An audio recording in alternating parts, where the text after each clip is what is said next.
You ask Tiger to calculate. This deals with linear inequalities with one unknown. The final result is x smaller than 4.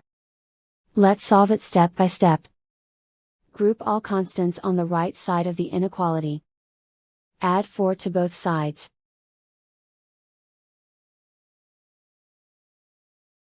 Simplify the arithmetic.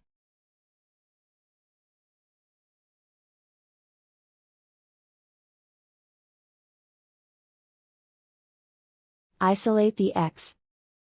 Divide both sides by 8.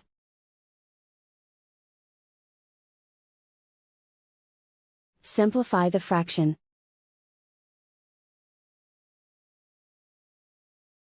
Find the greatest common factor of the numerator and denominator.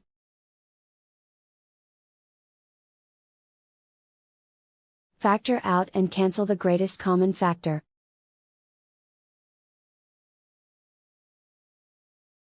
Plot the solution on a coordinate grid. And so the final result is x smaller than 4.